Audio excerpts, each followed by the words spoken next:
So I'm Writing a Novel is the show where you join me, Oliver Brackenbury, on the journey of writing my next novel, from first ideas all the way to publication and promotion.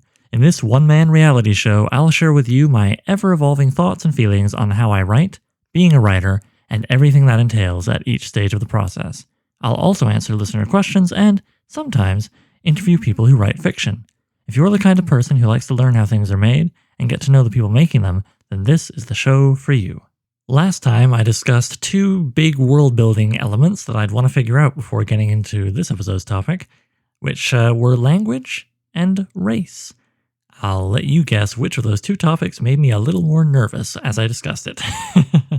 Today's topic is called Choosing 17 Stories, but it could just as easily have been called Order of Information. A while back on Twitter, my previously mentioned one of my absolute favorite authors of all time, William Gibson, said that as the years go by and he writes more, he finds himself thinking more and more and more about the importance of the order of information that you give the reader in the book that you're writing. That really stuck with me, and I find myself thinking about it more and more also in my writing, in my reading, in this podcast even. In fact, there's kind of an opposition between the order of information that I relay things to you, the listener, in the podcast, and the order of information that took form as I figured out the novel in the Denim Notebook.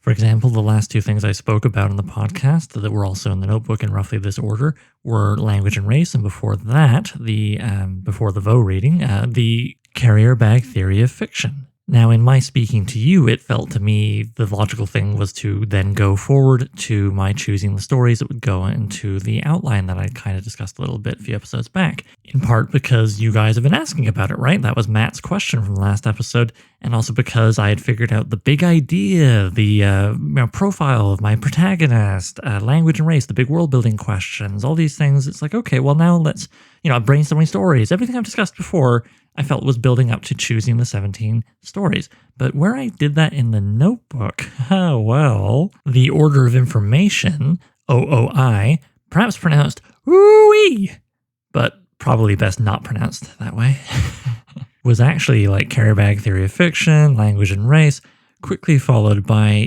me outlining the end of the second act, followed by me outlining the end of the first act, then a bit of the ending of the novel, like the actual plot-wise stuff, as was the big idea I discussed already. Then I did a more thorough character profile of Vaux. Then I started a character profile of her best friend for the middle of the book, the first half of the middle. Then I had a page of failed title brainstorming. Then I did study notes on a book about the medieval understanding of the body. Then I started listing life lessons for Vaux in each third of the book. I did a study of the sword and blaster genre / Princess of Mars by Edgar Rice Burroughs. And I wrote 21 pages of stray thoughts. All this before sitting down to figure out what stories to include in the novel. Well, I say to include as if they're already written, which, boy, that would be nice. No, I mean, which stories I'm going to tell. And that all may sound very chaotic, but honestly, that was an order that worked for me, and I'll get into why that was, I think. But first, I just want to establish that, again, the order that works for me isn't necessarily the order that works for relaying that information, whether it's a story or the story of the story being written, as I'm telling you here. It doesn't necessarily work for other people. Okay, so as we go into the project diary entry for July 11th, 2020, after all that other stuff I just mentioned, I have a rough idea of the endings of each act and the novel itself, who Vaux is, what she might learn in her travels, and the big animating idea, the carrier bag theory of fiction stuff I discussed in episode 6. She, is what's the big idea she's moving towards, plus a mess of themes and ideas I want to play with. Looking at the diary entry here, I see I was feeling very inspired by the first commissioned art for the book by an excellent artist named Peter Violini. It was a triptych of Vaux in each third of the novel, and some friends very kindly got that commission for me as a birthday gift last year. And if you would like to see the art as well as a breakdown of what's going on in it, please sign up to be a patron on Patreon. Yes, patreon.com/soI'mWritingANovel is where you can get all kinds of goodies, including extra visual behind-the-scenes stuff that wouldn't really work for me describing it in the podcast. Right, so I'm feeling inspired by that art. I've got all those things figured out so far that I already mentioned, and I'm thinking about how I'm probably looking at about 100,000 words, let's say, for this novel. My first novel's final draft came out to about 93,000. My second was intentionally aiming for around 60,000. That's because that was a young adult type book, and before I decided to self-publish, I thought maybe I would take a stab at publishers who were mostly looking for around that length for young adult novels. For fantasy novels, man, you can go pretty fat. There are some publishers that will take like 140,000 words or even more, but let's keep this manageable. If it goes longer, fine, but I need somewhere to start. So 100,000 words feels good to me because A, it's what I see would fit in with a lot of publishers I might want to approach, and also that should be a nice bit of room for me to tell a whole bunch of sword and sorcery type short stories and get to play with a bunch of the settings, themes, ideas, etc. that I want to play with. So I figure in this diary entry, if my stories average 5,000 words, which is what I tend to go for with my short stories that I submit out and about, because that tends to go well with the short story submissions, and I've got 3 sort of books in quotation mark. You know, when you read a novel and it's like book 1, chapter 1, book 2, chapter 30, whatever, and so on. I kind of want to do that device, you know, each 3 sort of mini novels within the novel. Then that's approximately 6.33 stories for each book within 100,000 words, though we could round up to 105,000 to get an even 7 stories in each book. However, I know I want to take a stab at a 20,000 word novella-length story like my beloved People of the Black Circle or the Fafhrd and Grey Mouser mountain climbing epic Stardock. I also want more than just 2 stories each for the 2 halves of book 2, because the middle book of this whole novel I see is kind of having a first half that's more like Fafhrd and Grey Mouser and a back half that's a little more Robert E. Howard, Conan. More details on that later. Arguably, I could give 50,000 words to book 2 with 25,000 apiece to books 1 and 3 on either side of that. I don't have novellas planned for either, though I could see a longer story for book 3 happening, certainly for the absolute ending where we tie off the whole thing.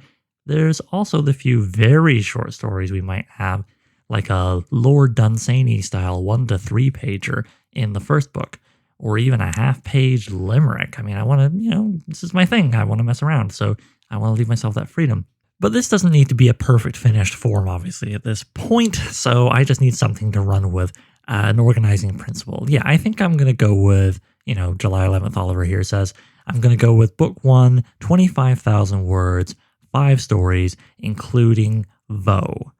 Book 2, 50,000 words, with 1 20k novella, and 6 short stories, 4 going to the first half, loosely inspired by Fafhrd and Grey Mouser stories, 2 on either side of the novella for the back half, loosely inspired by Conan, Robert E. Howard Steely, including the ending that I've already outlined called The Gibbet.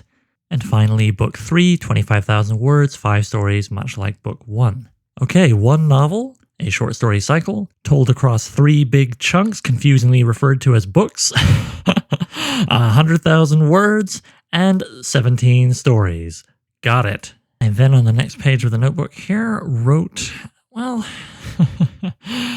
oh boy, Oliver. Okay, I start with book 2. I don't even start with book 1. Like, this order of information thing, man, it's ridiculous. I'm telling you this because in the narrative of me writing this, it makes sense to mention it, but this is not a good way to outline the book proper, I don't think. I start with the candy. I go straight to book 2, which is where I plan to lean in the most to the sword and sorcery genre and roots and influences that I love. And so that's just kind of like, what are the things I really want to do? So it's after the list for book 2 that I put the list for book 1, followed by the list for book 3. This all makes perfect sense. Anyway, it's how I did it, but I'm going to tell it to you in order of book 1, 2, 3. And before I do that, I'm going to tell you this little fun goof of a diary line that came after this, weirdly, on July 18th, where I wrote, after writing a few hundred words of The Gibbet last Saturday, I've had the horrible realization that I need to outline this entire novel before I write anything more than a cool sentence here and there. I write, Vo is going to grow and be revealed to readers in a linear fashion, so the standalone feel of my stories does not get me a pass on traditional outlining. And then I drew the emoji with like the closed eyes and the flat mouth, just like, ugh. So, what stories are going to go into the first third, into book 1? Logically, Vo, will be the very first story. That's where we meet her. She gets off the island. Makes sense to me. What are the other 4 going to be? What do I want? Well, in order to figure out the stories in the middle, I need to know where it's all going. Hence my having figured out by this point the outline for the final story of the first third, the hinge into the big candy middle that I was describing a moment ago. And that story is called Disgrace the Stone. And I know that in Disgrace the Stone, I want Vo to have seemingly achieved what she sets out to do from the first story, Vo, which is to become a capital H hero who wanders and solves problems and provides perfect resolution to things, or so she thinks, often using heroic violence. Yes, just like the stories her parents raised her on. And in Disgrace the Stone, I need her to become the person she is in the middle of the book, or that she starts the middle of the book as, which is a person who has no interest in being a hero, by and large, and is really just focused on doing things for herself, almost a full-on hedonist, really, in a lot of ways. Okay, so that's the beginning and the end of this first third, and as for how Vo winds up deciding, I don't want to be a hero anymore, actually that sucks, I'm going to become the character I'm going to be in the middle of the book. Well, that's something I'll talk about in the recording dedicated entirely to the story Disgrace the Stone. The important thing at this point in the outlining is I know where she's coming from at the start, where she's going at the end, and what's some stuff that could happen in between that could get us there. Well, sometimes it's just as simple as like, what happens next? And that's how I get the second story, the one that takes place right after Vo, which for now is called The Woman Who Floated Through Time, because I wanted to tell a story exploring what is the point of view of someone who finds Vo half-starved and asleep in the boat that she takes as her own at the end of Vo, and eventually floats and hits the mainland. What happens there? How does Vo first integrate into the mainland that hasn't seen any of her people for several centuries? Then I knew I like Vo, and she's young, and she's like 19 to 24 in this third, and so I want to give her some romance, man, and I want to also have her maybe work as a blacksmith a bit and think about not being a hero. Maybe she gets tempted to, the heck with that, abandon her quest, and heck with the wizard and all that good stuff. Back in July 11th, that was the middle of the 5 stories for this segment. But then I discovered things in the outlining of The Woman Who Floated Through Time, story number 2, that made me want to tell a story immediately following that one. And that one's going to be called Monstrously Slow. At least that's what it's being called right now, which is a big story about Vo getting looped into a huge battle. And I have a bunch of themes and ideas and things I want to play with there that I'll get into for that recording. Yeah, I'm going to do a recording for each one of these stories. All right, so then we have our 5 stories. We have Vo, the sort of beginning or prologue, depending on how you want to look at it. I haven't decided. We've got The Woman Who Floated Through Time. Vo hits the mainland. We've got Monstrously Slow. Vo gets sucked into a big battle. And then we've got a much more peaceful, nice story for Vo involving romance, working as a blacksmith, and considering abandoning her quest to become a hero. Off camera, between story number 4 and the final one of this third, and number 5, Disgrace the Stone, Vo will actually succeed in becoming a hero, go and often have a bunch of adventures, which are not really the things I want to tell you about in this third, so they're off camera, and then we get into her final adventure as a capital H hero, Disgrace the Stone, that is the hinge, turning from book 1 to book 2, The Candy. So yeah, book 1 is as much about Vo kind of finding her way in the world and thinking she knows what she's doing, turns out she doesn't by the end, kinda in a way, as it is me figuring out what I'm doing in some ways and finding out what I want Vo to be. The first third, unlike the middle and the end, does not have like one specific author that I'm thinking of over the whole deal. And in some ways, when I just had to feel it out in my head, it almost doesn't feel like sword and sorcery. It feels like the build to sword and sorcery, which definitely is the genre that dominates for the remainder of the novel. Is that bad? Should I go over this and make it more sword and sorcery? Well, I'm going to say no for now because I'm not trying to be a slave to the genre. I'm trying to write a good story that people will enjoy, and these 5 stories in this order feels right to me. So, okay, those 5 stories I figured out mostly in kind of a continuity, and then this happens, and then this happens, and I want this because I like Vo, and this is the big turn I want her to take to become who I need her to be, who I want her to be, for the middle of the book.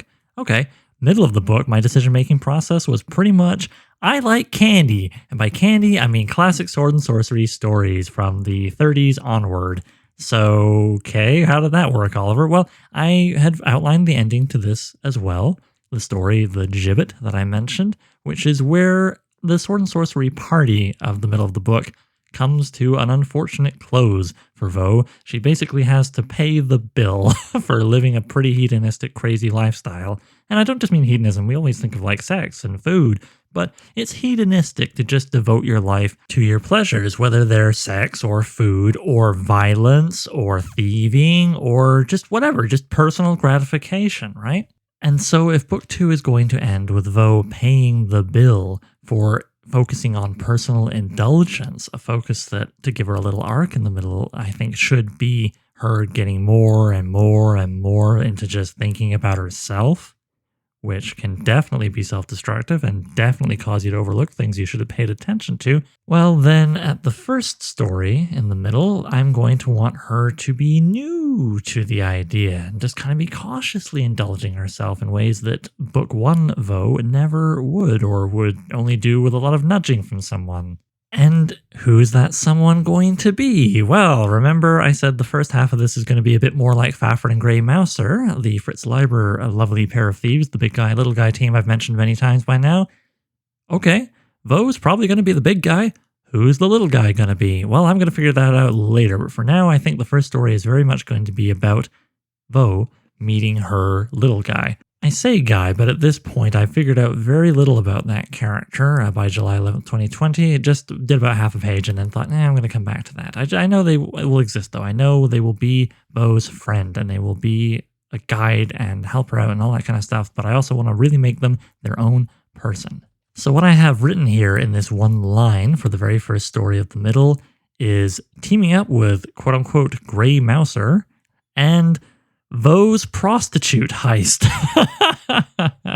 Because I just love the idea of cutting from the grim ending of book 1 in Disgrace the Stone to Vo just like in a big luxurious bedroom with like a half dozen prostitutes and a bunch of gold that she's stolen, and she's just, she's like, this is the life. Heist, because this is the beginning of her life as a thief, and I would love to write a good medieval type heist story. And to be clear, it's not a heist where she steals prostitutes. It's more like I enjoyed the idea of making the prostitutes something other than props and a gag, making them people, which is to me always more interesting.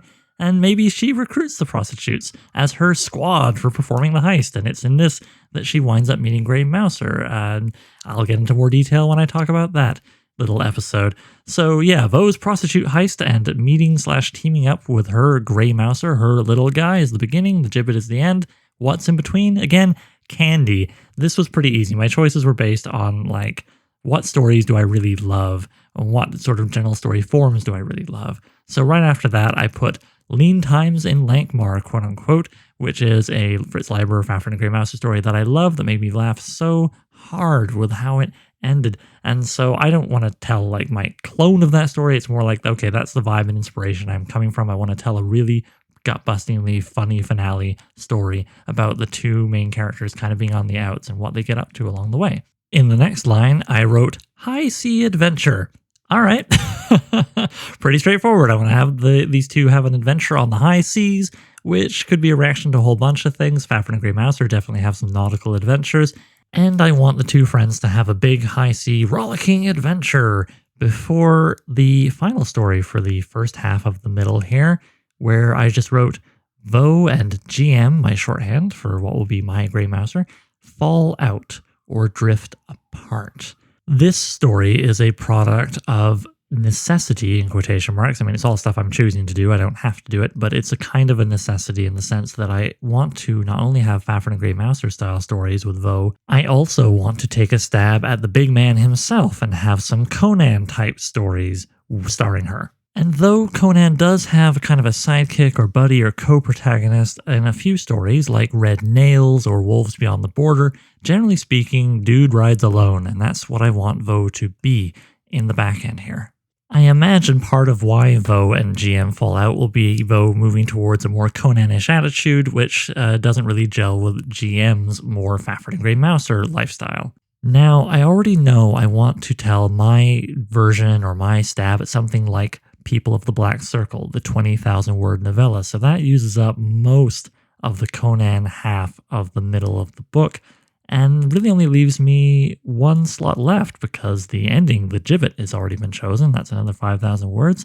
And I don't want to take anything away from the first half of book 2, especially because it's already going to be a relatively short period within the overall novel for you guys to meet my Grey Mouser and really become invested in them, as well as their friendship with Vo, so that it sucks when they fall out. So there's really only going to be 3 Conan-esque stories, and one of them is the big novella, and one of them is the ending of this entire middle of the novel. Well, okay, the one sentence line here I've got is Lovecraftian fantasy horror, brackets, mysterious ruined city, question mark, end bracket. Yeah, I took 2 forms or toys or whatever you want to call them that I know I want to play with and put them both in the same sentence and, well, the same line, and I suspect I will try and jam a lot more in there. That's not a lot, and it doesn't have anything to do with character or theme or any of the meatier things, but I think that's okay given that I will definitely have more ideas between now and when I sit down to outline that story, especially because of what I figure out in outlining all of the preceding stories.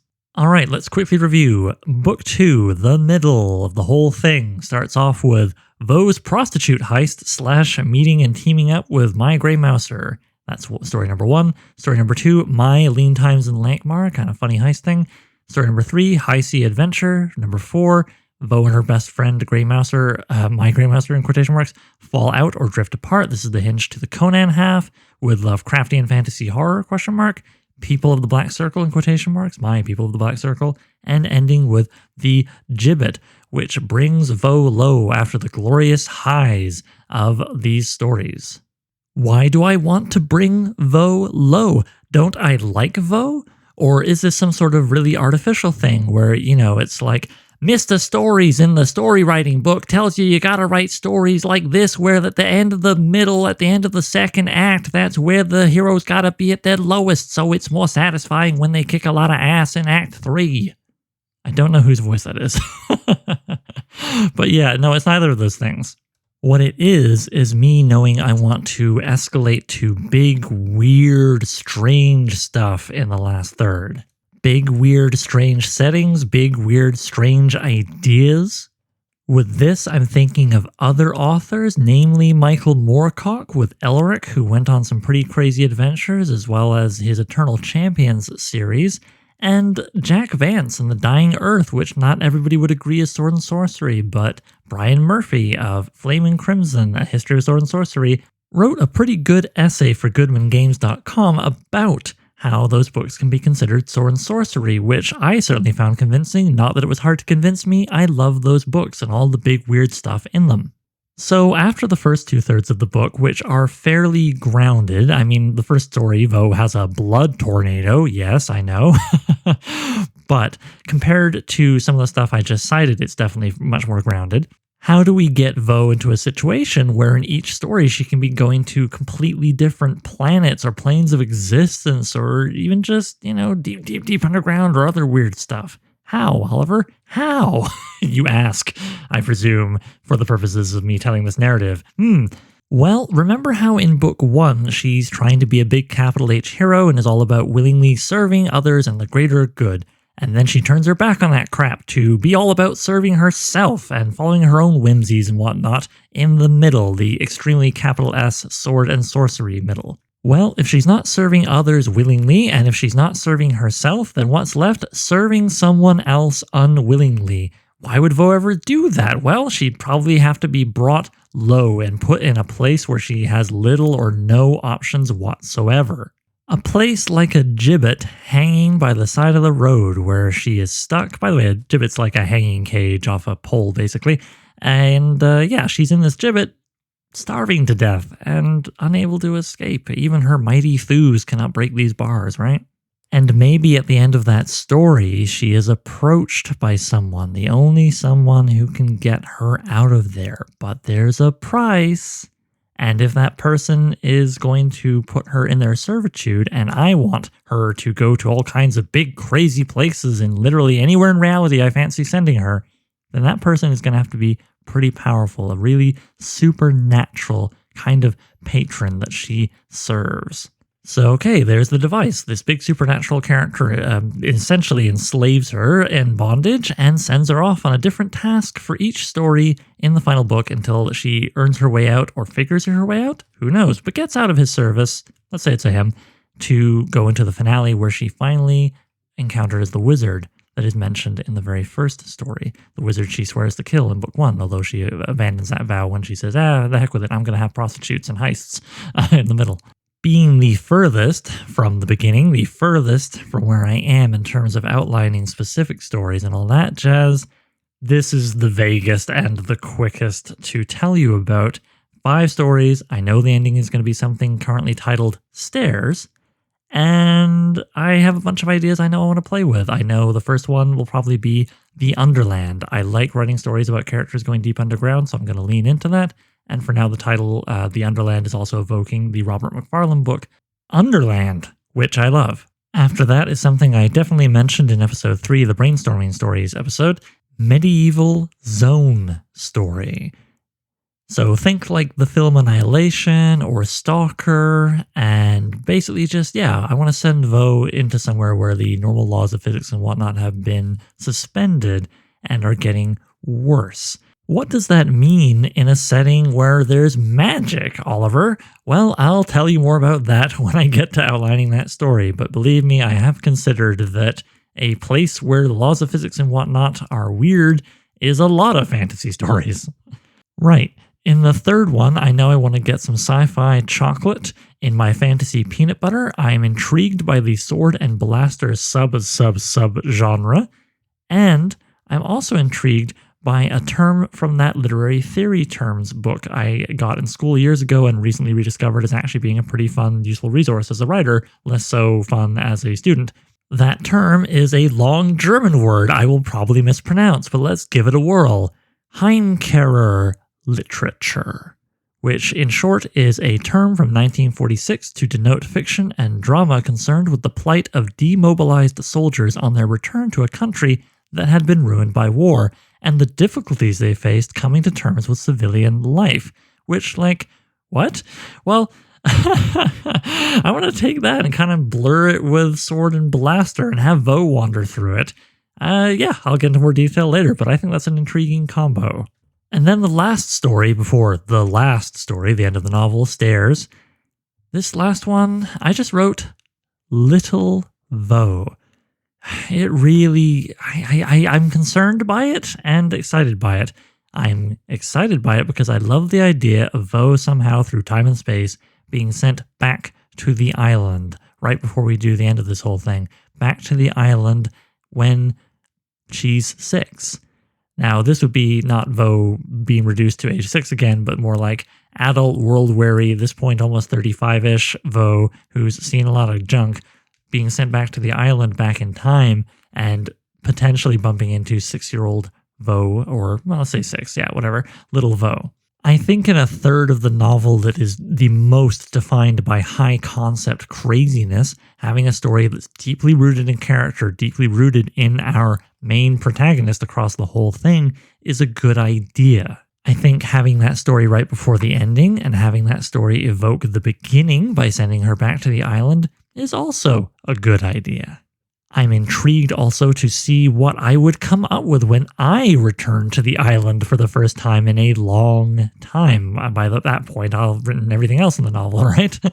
And whether it's about Vo, 35-year-old Vo, having to perform some last weird mission for her supernatural boss and have to get into hijinks, avoiding messing up the timeline by bumping into her 6-year-old self, or if maybe Vo creates like a whole new timeline by bumping into little Vo, or completely changes her life, or whatever the heck. I don't know. All that stuff is very appealing to me. So why am I not just excited about this story? Why am I also concerned? I'm concerned first and foremost because it feels borderline repetitious for me. In my first novel, Junkyard Leopard, I won't spoil the fine details, but flashbacks to the childhood of the protagonist are a big part of the oomph, in my opinion, of the finale, the big final chapter. And this is not going to be a flashback, but it is essentially a return to childhood right before the finale. The other big concern might just be good old-fashioned anxiety or imposter syndrome or whatever the heck, just some dumb voice in the back of my head telling me I'm bad and I should feel bad.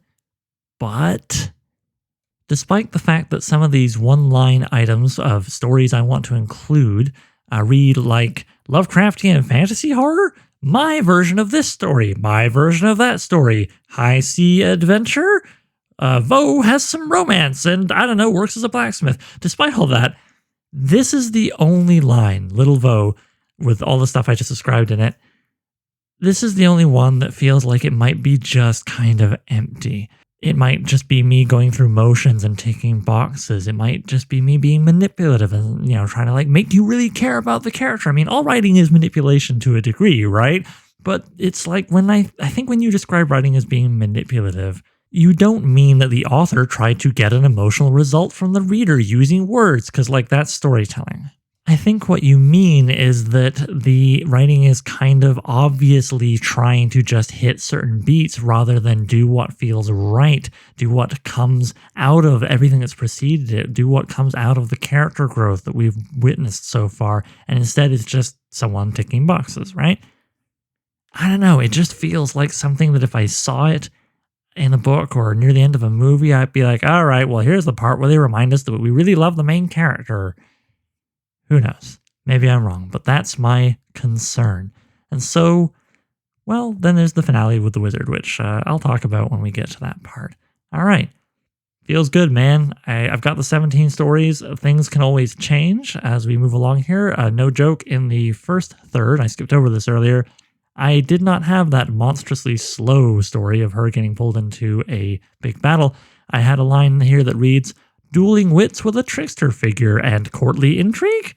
But along the lines, that fell to the wayside for my war story thing. So yeah, stuff could change, but this feels pretty good. This is definitely where I've been since not long after July 11th. Last year, 2020, and as of this recording on July 3rd, 2021, I'm still working from this basic model, so I think it's here to stay, maybe get tweaked a little bit, but for sure this is what I'm going to be working with. Alright, one last time before we wrap up here, let's just rattle through all the stories quickly for you. Yeah, we got a novel with a short story cycle told across 3 thirds confusingly referred to as books. You got 3 books in the novel, simple, right? First third is Vo from roughly age 19 to 24 trying to be a capital H hero or something. We have Vo, followed by The Woman Who Floated Through Time, followed by Monstrously Slow, followed by The Boy and the Blacksmith is the romance one, followed by Disgrace the Stone. Then we got the Sword and Sorcery middle one, book 2, starting with Vo's prostitute heist / teaming up with quote-unquote Grey Mouser, her new best friend for the first half of the middle of the book. Lean Times in Lankmar, quote-unquote, my funny one, High Sea Adventure, and then Vo and her best friend fall out or drift apart, the hinge into the second half of book 2 where it's more Conan-y, with only really 3 stories right now, Lovecraftian fantasy horror, People of the Black Circle, quote-unquote, my version thereof, the novella, and The Gibbet, which is the hinge into book 3, the weird crap, starting with The Underland, then Zone Story, then Sword and Blaster and weird German post-war stuff, and Little Vo, and Stairs, the final story where she gets to confront the wizard she swore to kill back in Vo at the very beginning. Yeah. So this was about me choosing 17 stories, and you know what? I did it. Good for me. Join me next time for the show's very first interview with not 1 but 2 special guests. I hope I'll see you there. But I won't see you because it's a podcast. You know what I mean. Stop arguing with me. So I'm writing a novel, features original music by Gloria Guns, and is hosted by yours truly, Oliver Brackenbury. If you'd like to submit a question, then please email it to soimwritinganovel@gmail.com. Bonus points if you record yourself and send me an MP3 I can cut into the show. Doesn't have to be fancy, using your phone is fine, just keep it clear and concise. You can also holler at the show on Twitter. Look for @so_writing, @so_writing. Please consider sharing the show with anybody who might like it, leaving a review on iTunes, and checking out patreon.com/soimwritinganovel. Patrons get to be thanked in the final novel, listen to episodes of the podcast a week early, and even enjoy a bonus podcast called So I Wrote a Novel, where I read and comment on chapters of previous works, starting with my first novel, Junkyard Leopard. Thanks for hanging out with me, and I'll see you soon.